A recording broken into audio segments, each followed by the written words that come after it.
হানাফি মাযহাবের একটা উসুল আছে, উসুল। এই উসুল কিতাবে পাওয়া যাবে না, এই উসুল হচ্ছে ওদের মুফতিদের মুখে পাওয়া যাবে। সেটা কি? সেটা হচ্ছে আল্লাহর রসুলের যেই হাদিস সাল্লাল্লাহু আলাইহি ওয়াসাল্লাম আমাদের মাযহাবের আমলের বিপরীতে যাবে, সেই হাদিসের ব্যাপারে আমাদের মন্তব্য, ওদের কথা, আমাদের মন্তব্য হচ্ছে এ হাদিস রহিত হয়ে গিয়েছে। এ হাদিস কি হয়েছে?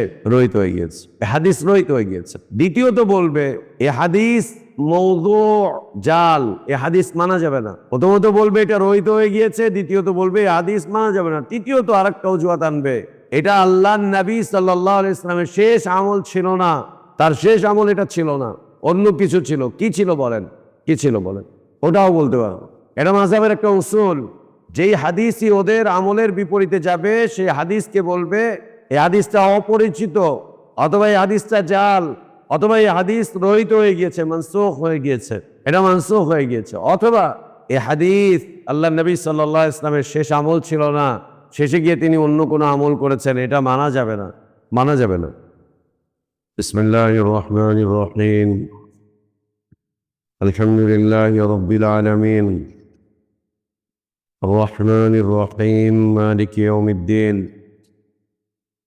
وبه نستعين وأشهد أن لا إله إلا الله وحده لا شريك له له الملك وله الحمد يحيي ويميت وهو على كل شيء قدير إله الأولين والآخرين وأشهد أن محمدا عبده ورسوله وصفيه وخليله صلى الله عليه وعلى آله وأصحابه وبارك وسلم تسليما كثيرا إلى يوم الدين.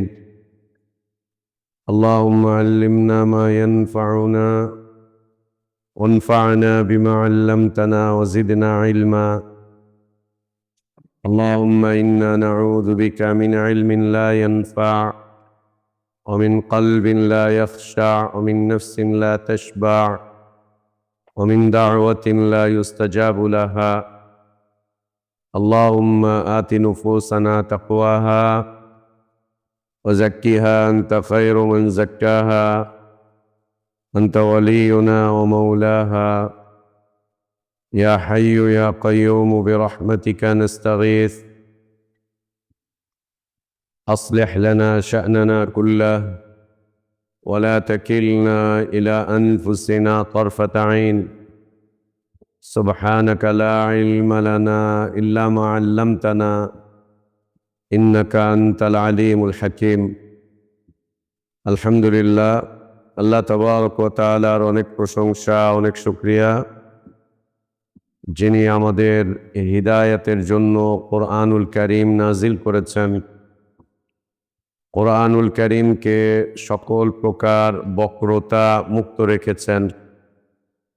কোরআনুল কারীমে সকল প্রকার বাতিলের অনুপ্রবেশের দ্বারগুলোকে যিনি রুদ্ধ করে দিয়েছেন, যিনি কোরআন পড়া, কোরআন বোঝা, কোরআন অনুযায়ী জীবন যাপন করাকে সহজ সাবলীল করেছেন, সে আল্লাহরই প্রশংসা, যিনি কোরআনুল কারীম মাস খ্যাত রমাদানুল মুবারকে কোরআনুল কারীমের ধারাবাহিক তালিমি মজলিসে অংশগ্রহণ করার তৌফিক দান করছেন। আলহামদুলিল্লাহ।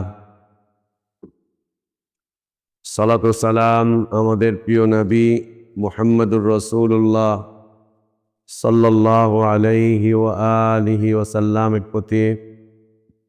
আল্লাহ সুবহানাহু ওয়া তাআলা যার কাছে কোরআনুল কারীম নাজিল করেছিলেন, যিনি কোরআন পড়তেন, পড়াতেন, বুঝতেন, বুঝাতেন, যিনি কোরআন অনুযায়ী জীবন যাপন করতেন, মানুষকে উদ্বুদ্ধ করেছেন, যার চরিত্র ছিল কোরআনুল কারীমের হুবহু বাস্তব রূপ, সেই রাসূলের প্রতি সালাতু সালাম।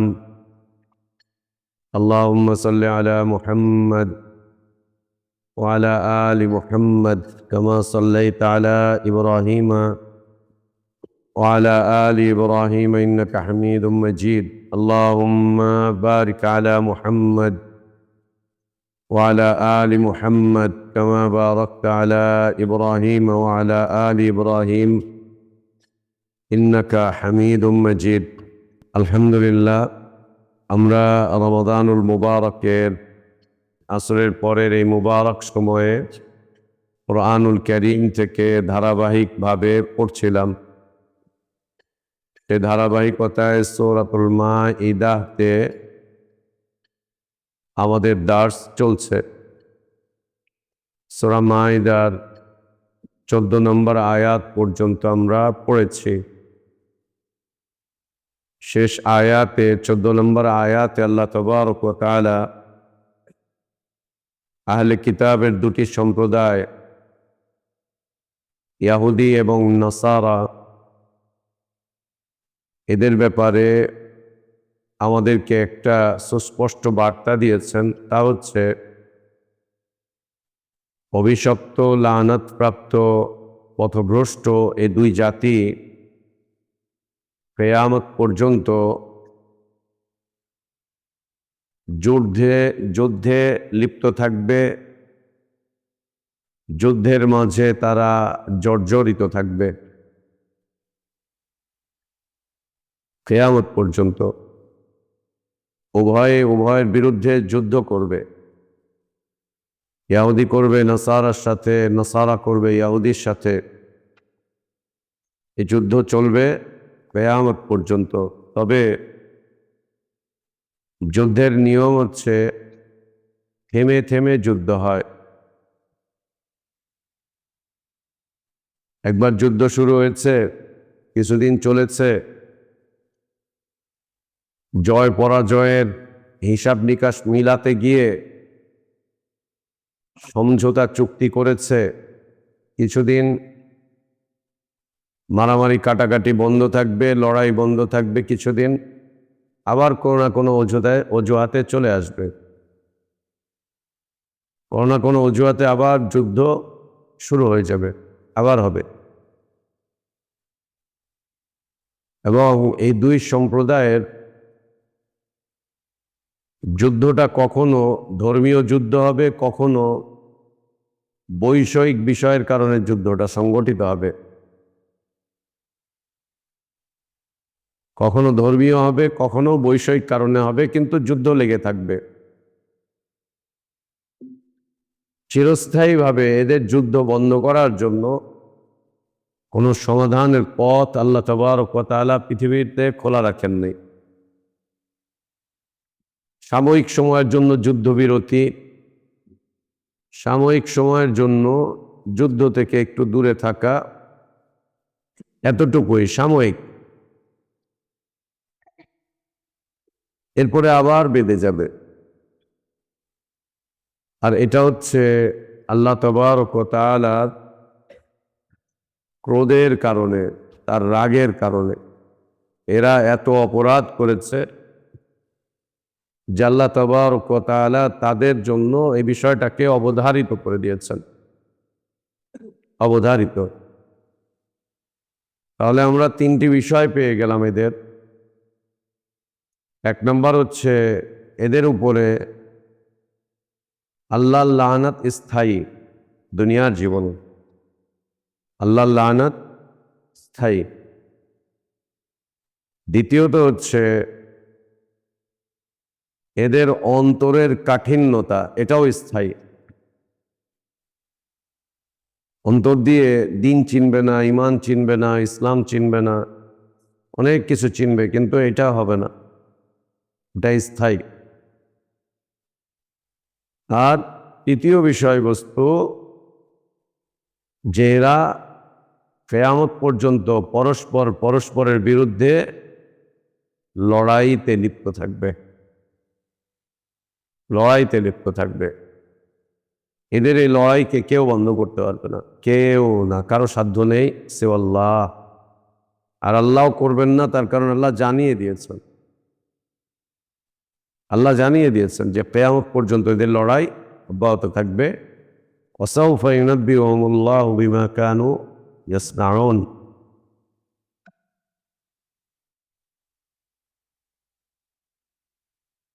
আল্লাহ সুবহানাহু ওয়া তাআলা এই উভয়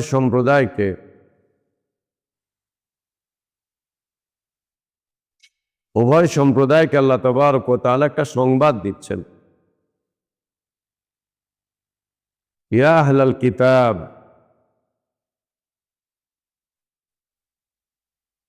আল্লাহ সুবহানাহু ওয়া তাআলা কুরআনুল কারীমে কোথাও বলেছেন ইয়া আইয়ুহান নাস।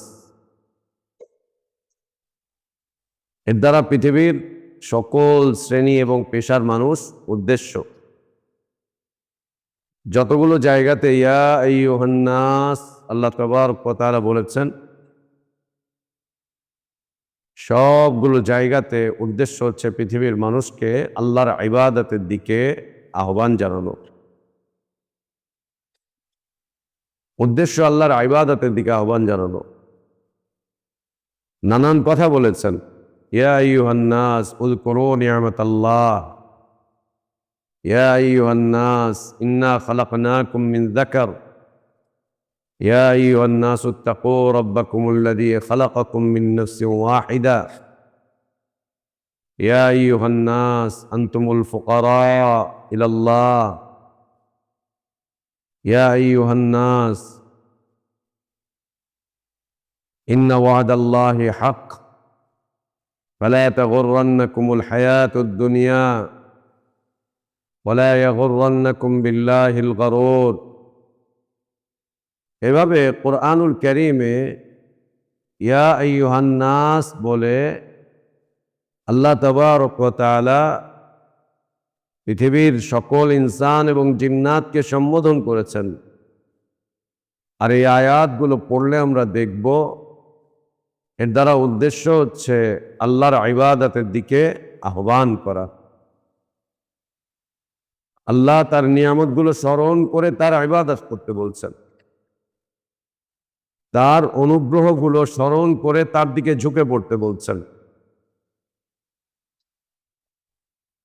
তার ক্ষমতার কথা স্মরণ করিয়ে দিয়ে তার কাছে আত্মসমর্পণ করতে বলছেন, তাকে ভয় করতে বলছেন, পরকালের কথা মনে করিয়ে দিয়ে তার দিকে ফিরে আসতে বলছেন।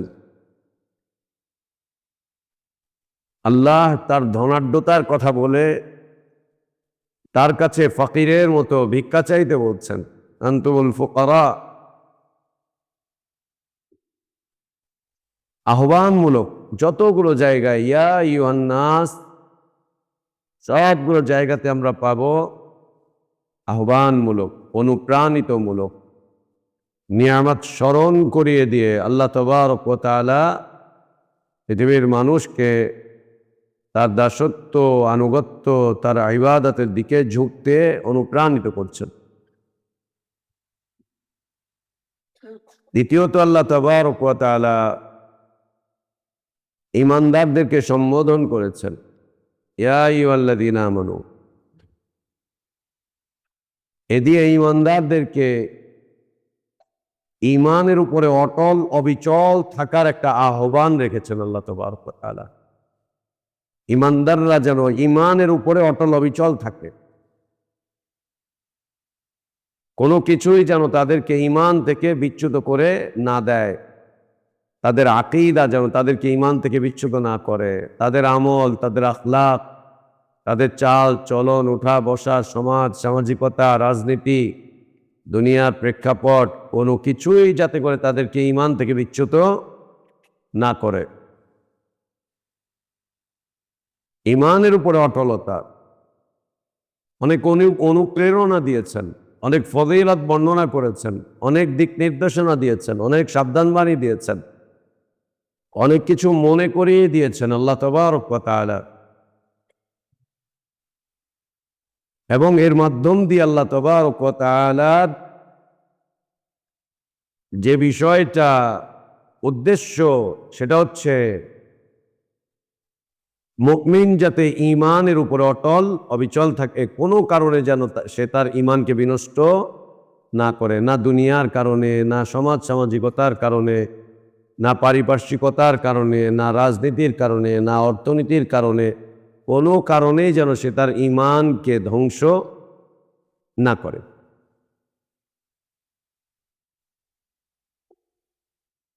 বিভিন্নভাবে আল্লাহ তাবারক ওয়া তাআলা অনুপ্রাণিত করেছে।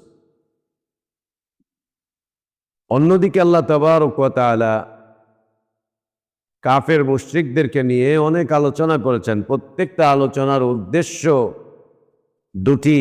একটা হচ্ছে কাফেররা যাতে আল্লাহর পথে ফিরে আসে, দ্বিতীয়ত হচ্ছে তাদের অন্যায়, অবিচার, অত্যাচার, তাদের পাপ, তাদের গুনাহ, তাদের অপকর্ম, তাদের কুকর্ম, তাদের কুকীর্তি সব কিছু তাদেরকে স্মরণ করিয়ে দিয়ে তার শাস্তির বর্ণনা দেওয়া, তার শাস্তির বর্ণনা দেওয়া। প্রথমত হচ্ছে তাদেরকে হিদায়াতের পথে ফিরিয়ে আনার জন্য, হিদায়াতের পথে যাতে তারা ফিরে আসে, এই জন্য আহ্বানমূলক যত আয়াত দেখব আহলে কিতাবদেরকে নিয়ে, আহলে কিতাবের কাফেরদেরকে নিয়ে, সবগুলো জায়গায় দেখব তাদেরকে আল্লাহ এক দাওয়াত দিয়ে রেখেছেন, শাশ্বত ইসলামের, শাশ্বত দ্বীনের, মুবারক আলোকিত এক পথের এক আহ্বান আল্লাহ তাবারক ওয়া তাআলা রেখেছেন। দ্বিতীয়ত তাদের কুকর্ম, হিতকর্ম, অপকর্ম, তাদের গুনাহ, তাদের পাপ, তাদের অন্যায়, তাদের জুলুম, অত্যাচার, তাদের আজে বাজে সব নীতি, এগুলো সব বর্ণনা করে আল্লাহ তাবারক ওয়া তাআলা এর ক্ষতিকর দিকগুলো, এর শাস্তিগুলোকে আল্লাহ তাবারক ওয়া তাআলা তুলে ধরেছেন। আল্লাহ সুবহানাহু ওয়া তাআলা তিনি বলছেন, ইয়া আহলাল কিতাব। কোরআনের আর অনেকগুলো জায়গাতে আল্লাহ এইভাবেই বলেছেন, ইয়া আহলাল কিতাব লাস্তুম আলা শাইইন হাত্তা তুকিমুত তাওরাত ওয়াল ইনজিল ওয়া মা উনজিলা ইলাইকুম মির রাব্বিকুম ওয়া লা ইয়াজিদান্না কাসীরাম মিনহুম মা উনজিলা ইলাইকা মির রাব্বিকা তুগয়ানান ওয়া কুফরা ফালা তাসা আলাল কওমিল কাফিরিন। يا أهل الكتاب لا تغلوا في دينكم ولا تقولوا على الله إلا الحق إنما المسيح عيسى بن مريم رسول الله وكلمته ألقاها إلى مريم وروح منه فآمنوا بالله ورسله ولا تقولوا ثلاثة انتهوا خيرا لكم إنما الله إله واحد سبحانه أن يكون له ولد له ما في السماوات وما في الأرض وكفى بالله وكيلا يا أهل الكتاب لم تحاجون في إبراهيم يا أهل الكتاب لم تكفرون بآيات الله يا أهل الكتاب لم تلبسون الحق بالباطل وتكتمون الحق وأنتم تعلمون। এগুলো কি? হিদায়াতের পথে আহ্বান, আর ওদের অপরাধগুলোকে চিহ্নিত করে দিয়ে, ওদেরকে জানিয়ে দিয়ে এর শাস্তির বর্ণনা দিয়ে দেওয়া, যাতে করে কিয়ামতের দিন ওরা বলতে না পারে, হে আল্লাহ আপনি তো আমাদের কিছুই বলেন নাই, আমরা তো কিচ্ছু জানতাম না, এগুলো যে অন্যায় ছিল, অপরাধ ছিল, আপনি তো আমাদেরকে বলেননি, আমরা তো জানতাম না, জানলে তো আমরা এগুলো করতাম না। বলবে মা জানা মিন বাশীরিন ওয়ালা নাযীর, বলা হবে ফাকাদ জাআকুম বাশীরুন ওয়া নাযীর। বলবে মা জানা মিন বাশীর ওয়ালা নাযীর, বলা হবে ফাকাদ জাআকুম বাশীর ওয়া নাযীর আল্লাহু আলা কুল্লি শাইইন কাদির। যাতে করে ওরা আপত্তি দাঁড় করাতে না পারে, ওজোর পেশ করতে না পারে, নিজেদের পক্ষে কোনো কথা যাতে তুলতে না পারে। তো এরকম আহ্বানগুলোর মধ্যে হতে একটি আহ্বান আল্লাহ বলছেন, ইয়া আহলাল কিতাব قد جاءكم رسولنا يبين لكم كثيرا مما كنتم تخفون من الكتاب ويعفو عن كثير قد جاءكم من الله نور وكتاب مبين يهدي به الله من اتبع رضوانه سبل السلام ويخرجهم من الظلمات إلى النور بإذنه ويهديهم إلى صراط مستقيم يا أهل الكتاب قد جاءكم رسولنا এই আহলে কিতাব, তোমাদের কাছে এসেছিল আমাদের রসূল, আমার পক্ষ থেকে রসূল এসেছিল তোমাদের কাছে। অনেক নবী এসেছিল এবং রসূলগণ এসেছিলেন তোমাদের কাছে। নবী রসূলগণ এসে ইউবাইয়িনু লাকুম কাসীরান, তোমাদেরকে জানিয়ে দিয়েছেন, বর্ণনা করেছেন, সুস্পষ্ট করেছেন। মিম্মা কুনতুম তুখফুনা মিনাল কিতাব, তাওরাতের যে যে বিষয়গুলোকে তোমরা গোপন করে রেখেছিলে, ইনজিলের যে যে বিষয়গুলোকে তোমরা গোপন করে দিয়েছিলে, গোপন করে ফেলেছিলে, এগুলো আমার রসূলগণ এসে তোমাদেরকে জানিয়ে দিয়েছেন, জানিয়ে দিয়েছে তোমাদেরকে। বিষয়টা কি? আহলে কিতাবের উলামাগণ, ওদের আহবারগণ, ওদের রুহবানগণ, ওদের ধর্মবেত্তাগণ, ওদের মুফতি সাহেবগণ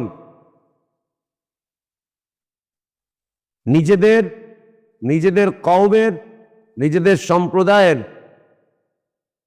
স্বার্থের বিরুদ্ধে যেই আয়াতগুলো পাওয়া যেত আল্লাহর কিতাবে, তাওরাতে, ইনজিলে, তারা সেই আয়াতগুলোকে গোপন করে ফেলত। সে আয়াতগুলোকে তারা গোপন করে ফেলত। কিভাবে গোপন করত? ওই আয়াতের উপরে কালি দিয়ে দিত, অথবা ওই আয়াত যে পৃষ্ঠায় ছিল সেই পৃষ্ঠাটাকে তারা ছিঁড়ে ফেলত, একদম ছিঁড়ে ফেলত। অথবা যখন তাদের কাছে তাদের সম্প্রদায়ের লোকজন আসতো যে আল্লাহর কিতাবে কি লেখা আছে একটু পড়ে শোনান, তখন তারা পড়তে গিয়ে ওই আয়াতের উপরে আঙ্গুলটা এইভাবে দিয়ে রাখত, এভাবে আঙ্গুল দিয়ে রাখত, চেপে রাখত, এভাবে আঙ্গুল দিয়ে রাখত, এভাবে চেপে রাখতো, হাতটা এইভাবে দিয়ে রাখতো, দিয়ে রেখে উপরের নিচেরটা পড়তো, বাকিটা গোপন করে রাখত। কালি দিত, ছিঁড়ে ফেলতো, অথবা হাতটাকে এভাবে চাপা দিয়ে দিত। চাপা দিয়ে আগের লাইন পড়তো, পরের লাইন পড়তো, মাঝখানেরটাকে তারা গোপন করে রাখত। গোপন করে আগের পরের পড়াটা তারা পড়ে দিত। সবাই তো আর আল্লাহর কিতাব পড়তে জানে না, সবাই তো আর আল্লাহর কিতাবের অনুবাদ জানে না, সবাই তো আর আল্লাহর কিতাবের মাফহুম বোঝে না, সবাই তো আর আল্লাহর কিতাবের হুকুম আহকাম বোঝে না, আল্লাহর কিতাবের তাফসীর তো আর সবাই বোঝে না। এই অবুঝ সম্প্রদায়ের সাথে তারা এই কাজগুলো করত, এই কাজগুলো করত। অথবা তারা বলতো এ বিষয়ে তাওরাতে কোনো কথাই নেই, এ বিষয়ে তাওরাতে কোনো কথাই নেই, কিচ্ছু নেই এ বিষয়ে, তাওরাতে কোনো কথা কিছুই নাই। তাহলে কি করব? আমরা যা বলি, আমরা যে ফতোয়া দেই এই ফতোয়াটাই মানেন, তাই চলবে। সুবহানাল্লাহি ওয়া বিহামদিহি। এই অবস্থা এখনো পৃথিবীতে বিরাজমান মাযহাবী মতাদর্শের মানুষদের কাছে। মাযহাবের ক্ষেত্রে যারা খুব কট্টর, গোঁড়া, মুকাল্লিদ, তাদের কাছে এই বিষয়টা এখনো বিদ্যমান, এখনো বিদ্যমান। এরা নিজেদের স্বার্থের বিরুদ্ধে যখনই কোনো বিষয় চলে যায় আল্লাহর কিতাব থেকে, হাদিস থেকে, তখন সেটাকে এরা গোপন করে ফেলে, অপব্যাখ্যা করে, অথবা বলে দেয় এটা আমাদের মাযহাবে নেই, অথবা আরো কিছু, অথবা বলে দেয় যে এটা রহিত হয়ে গিয়েছে। যেমন হানাফি মাযহাবের একটা উসুল আছে, উসুল, এই উসুল কিতাবে পাওয়া যাবে না, এই উসুল হচ্ছে ওদের মুফতিদের মুখে পাওয়া যাবে। সেটা কি? সেটা হচ্ছে আল্লাহর রসুলের যেই যেই হাদিস সাল্লাল্লাহু আলাইহি ওয়াসাল্লাম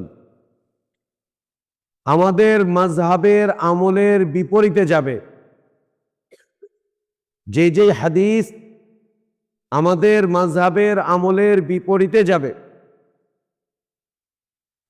সেই সেই হাদিসের ব্যাপারে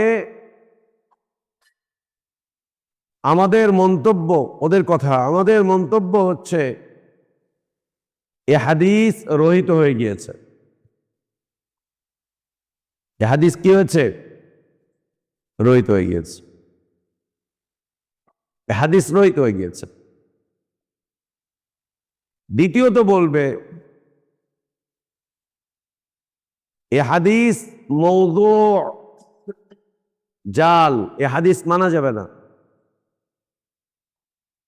প্রথমত বলবে এটা রহিত হয়ে গিয়েছে, দ্বিতীয়ত বলবে হাদিস মানা যাবে না, তৃতীয়ত আরেকটা অজুহাত আনবে, এটা আল্লাহর নবী সাল্লাল্লাহু আলাইহি ওয়াসাল্লামের শেষ আমল ছিল না,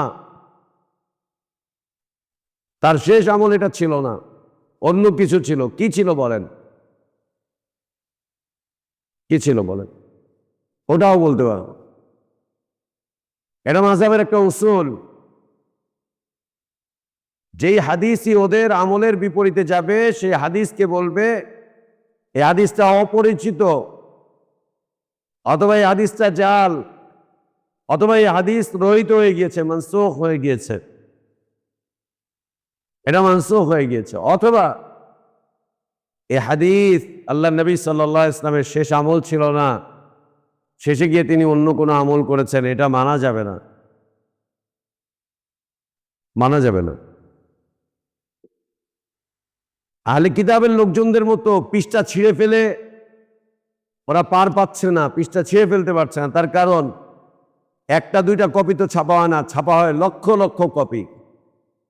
এক দুইটা দেশে ছাপা হয় না, সারা দুনিয়াতে হাদিসের কপি ছাপা হয়।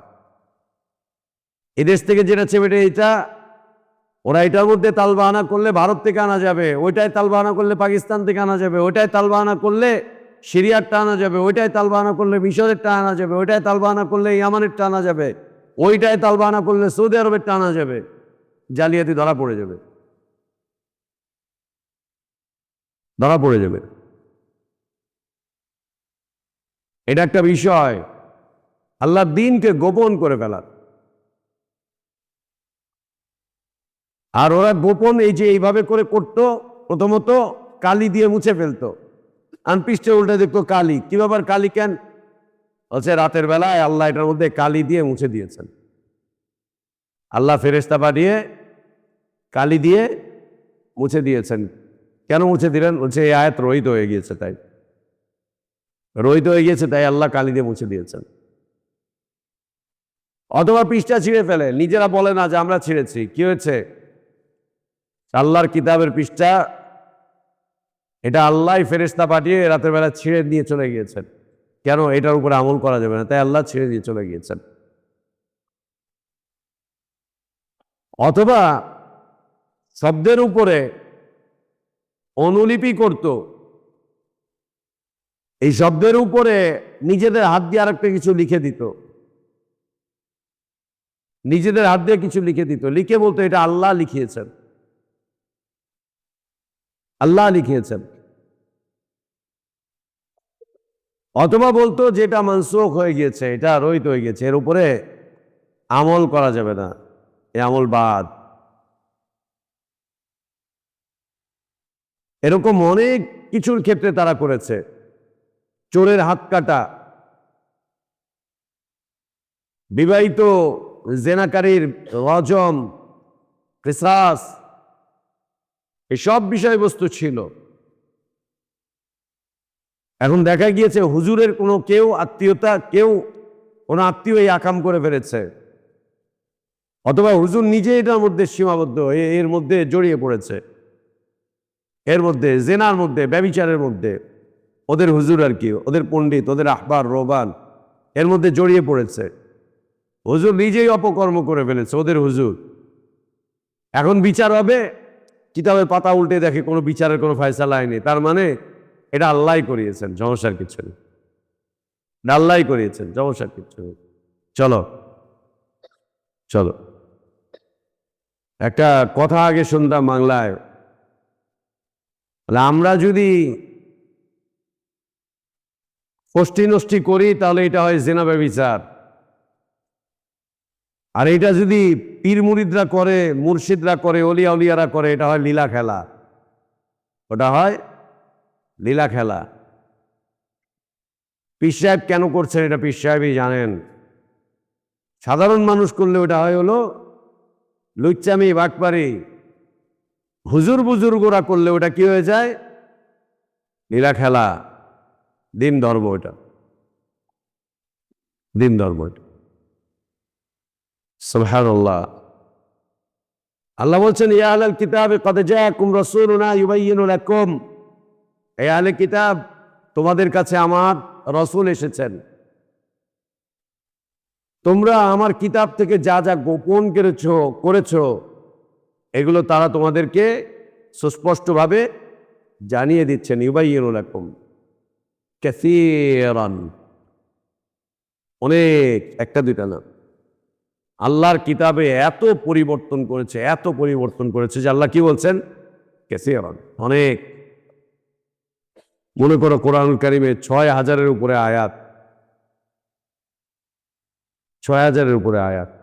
এই ৬,০০০-এর উপরে আয়াতে কত হুকুম আহকাম, কত বিধানাবলী আল্লাহ বর্ণনা করেছেন, কত ঘটনাবলী বর্ণনা করেছেন, কত শিক্ষামূলক কথা বলেছেন, কত দাওয়াত দিয়েছেন।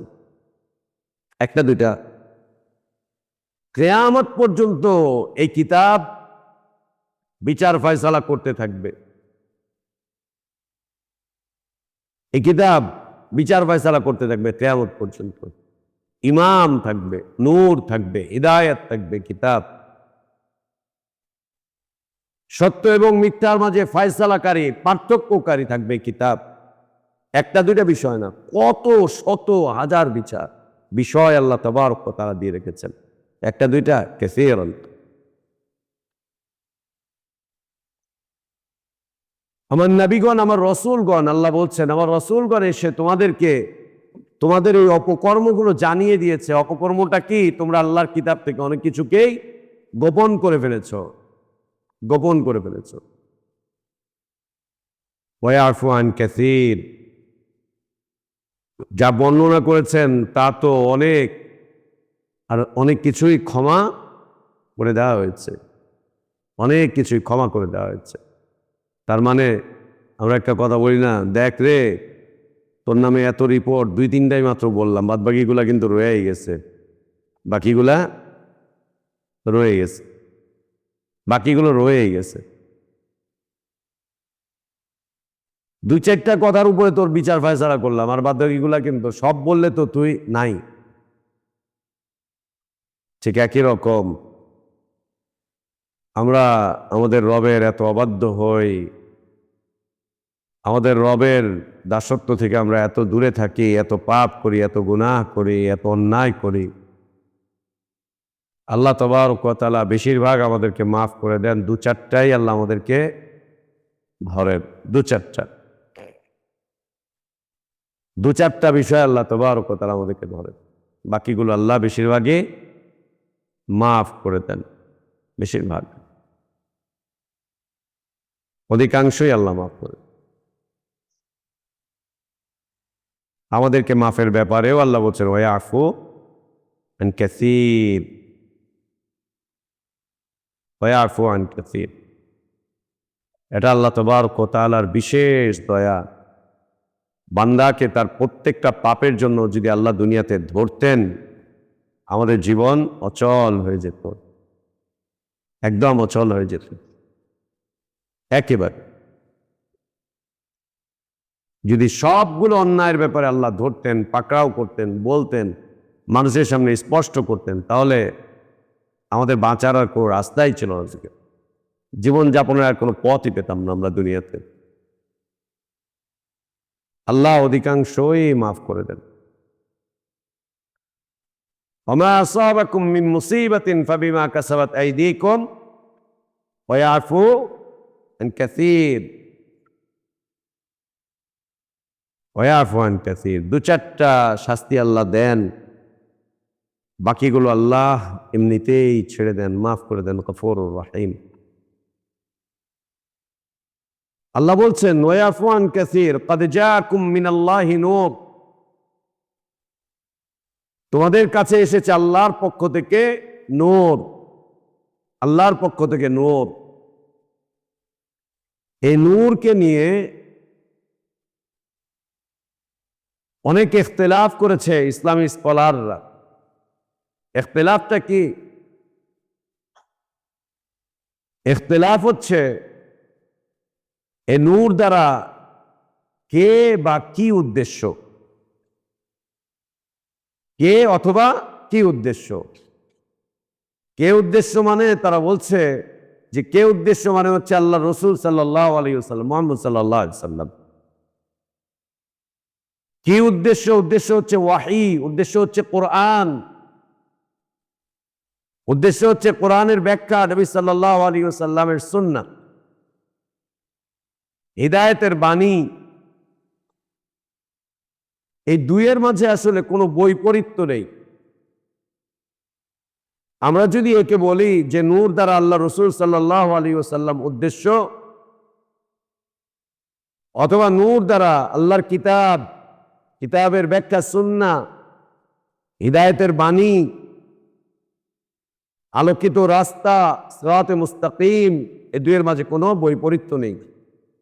কিন্তু বৈপরীত্য তৈরি করে রেখেছে বেলবি সম্প্রদায়, কবর মাজার পূজারী সম্প্রদায়, আল্লাহ নবীকে হাইয়ুল কাইয়ুম বলা সম্প্রদায়, হায়াতুন নবী বলা সম্প্রদায়, নবীকে নূর নবী বলা সম্প্রদায়, আসসালাতু ওয়াসসালামু আলাইকা ইয়া নূর মিন নূরিল্লাহ বলা সম্প্রদায়। এরা তৈরি করে রেখেছে। দুইয়ের মাঝে আসলে কোনো বৈপরীত্য নেই। ক্বাদ জাআকুম মিনাল্লাহি নূর ওয়া কিতাবুম মুবিন, তোমাদের কাছে এসেছে সুস্পষ্ট আলো আল্লাহর পক্ষ থেকে এবং কিতাব, স্পষ্ট কিতাব। কার কাছে এসেছে? মুহাম্মদুর রাসূলুল্লাহ সাল্লাল্লাহু আলাইহি ওয়া আলিহি ওয়াসাল্লামের কাছে, অন্য কারো কাছে না।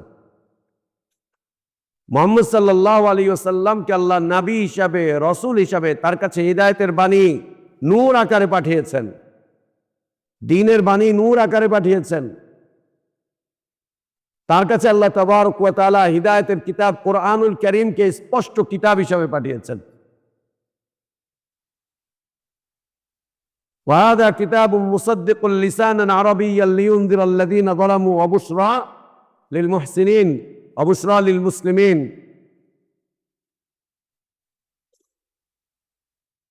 আল্লাহ কিতাবকে পাঠিয়েছেন নূর আকারে, আর তা পাঠিয়েছেন মুহাম্মদুর রাসূলুল্লাহ সাল্লাল্লাহু আলাইহি ওয়াসাল্লামের কাছে। আর মুহাম্মদ সাল্লাল্লাহু আলাইহি ওয়াসাল্লামের কাছে আল্লাহ যা পাঠিয়েছিলেন তা ছিল নূর, তা ছিল নূর, তা ছিল নূর। একে উল্টো করে বোঝার চেষ্টা করা হয়েছে। ব্রেলভিরা, অন্যান্য সম্প্রদায়েরা উল্টো করে, মিলাদ পড়ে যারা, কিয়াম করে যারা, কবর মাজার পূজারীরা উল্টো করে বোঝার চেষ্টা করেছে কি, ক্বাদ জাআকুম মিনাল্লাহি নূর, তোমাদের কাছে এসেছে মুহাম্মদ, আল্লাহর পক্ষ থেকে, আল্লাহ পাঠিয়েছেন। আসলেও তো আল্লাহ পাঠিয়েছেন, তাকে নবী আল্লাহই বানিয়েছিলেন। কিন্তু পার্থক্য কি? ওরা বলছে এটা সেই নূর। কোন নূর? যেটা আল্লাহর নূরের অংশ, নূর মিন নূরিল্লাহ না। ওয়া কিতাবুম মুবিন, সুস্পষ্ট কিতাব, সুস্পষ্ট কিতাব। কিতাবুন উনজিলা ইলাইকা ফালা ইয়াকুন ফি সাদরিকা হারাজুম মিন লিতুনজিরা বিহি ওয়া যিকরা লিল মুমিনিন। কিতাবুন আনজালনাহু ইলাইক মুবারাকুল লিয়াদাব্বারু আয়াতিহি ওয়া লিয়াতাযাক্কারা উলুল আলবাব। কিতাবুন আনজালনাহু ইলাইক লিতুখরিজান নাসা মিনাদ যুলুমাতি ইলান নূরি বিইذনি রাব্বিহিম ইলা সিরাতিল আজিজিল হামিদ।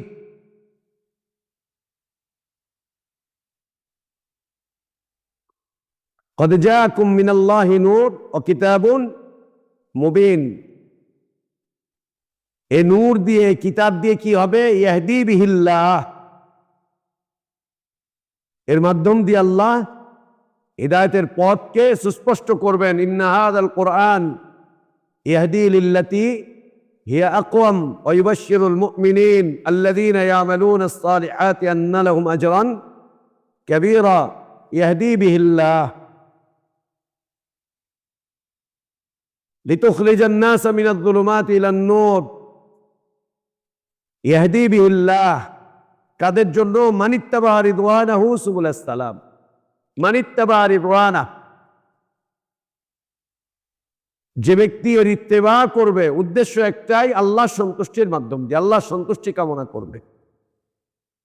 এই নূরের ইত্তেবা, হিদায়াতের ইত্তেবা, হিদায়াতের পথে চলা, এর মাধ্যম দিয়ে তাদের কামনা কি থাকবে? আল্লাহ সন্তুষ্টি, আল্লাহ সন্তুষ্টি। এ দ্বারা উদ্দেশ্য কি? এই হিদায়াতের কিতাব দিয়ে, এই নূর দিয়ে, এই হিদায়াতের রাস্তা দিয়ে এরা ব্যবসা করবে না, বাণিজ্য করবে না, যেমনটা আহলে কিতাবের লোকজনরা করেছিল। একে বিক্রি করে খাবে না, অল্প মূল্যে বিক্রি করবে না, কম দামে এরা বিক্রি করবে না, দুনিয়া কামাই করার জন্য একে বিক্রি করবে না, এর আয়াতকে বিক্রি করবে না, এর তাফসীরকে বিক্রি করবে না, এর হুকুম আহকামকে বিক্রি করে খাবে না, পেট চালাবে না, এ দিয়ে ফতোয়া দিয়ে টাকা নিবে না। কি করবে? ইয়াহদি বিহিল্লাহু মান ইত্তাবা রিদওয়ানাহু সুবুলাস সালাম ওয়া ইখরিজুহুম মিনাজ যুলুমাতি ইলান নূরি বিইذনিহি। এই কিতাব দিয়ে অন্ধকারাচ্ছন্ন, অন্ধকারে ডুবে থাকা, অন্ধকারের মধ্যে নিমজ্জিত মানুষগুলোকে বের করে আনবে আলোর দিকে আল্লাহর আদেশে। ওয়া ইয়াহদিহিম ইলা সিরাতিম মুস্তাকিম, এর মাধ্যম দিয়ে সিরাতে মুস্তাকিমের পথ প্রদর্শন করবে, পথকে উন্মোচিত করবে, পথকে স্পষ্ট করবে। আল্লাহুম্মা ইন্না আবিদুক বানু আবদিক বানু ইমাইক নাসিনা বিয়াদিক মাযিন ফিনা হুকমুক আদলুন ফিনা কদাউক নাসআলুকা বিকুল্লি ইসমিন ওয়া লাক সাম্মাইতা বিহি নাফসাক আও আনজালতাহু ফি কিতাবিক আও আল্লামতাহু আহাদাম মিন খালকিক أو استأثرت به في علم الغيب عندك أن تجعل القرآن العظيم ربيع قلوبنا. اللهم اجعل القرآن العظيم ربيع قلوبنا. اللهم اجعل القرآن العظيم ربيع قلوبنا ونور صدورنا وجلاء أحزاننا وذهاب همومنا وغمومنا برحمتك يا أرحم الراحمين. وصلى الله وسلم وبارك على نبينا محمد وعلى آله وأصحابه أجمعين. سبحانك اللهم وبحمدك أشهد أن لا إله إلا أنت أستغفرك وأتوب إليك.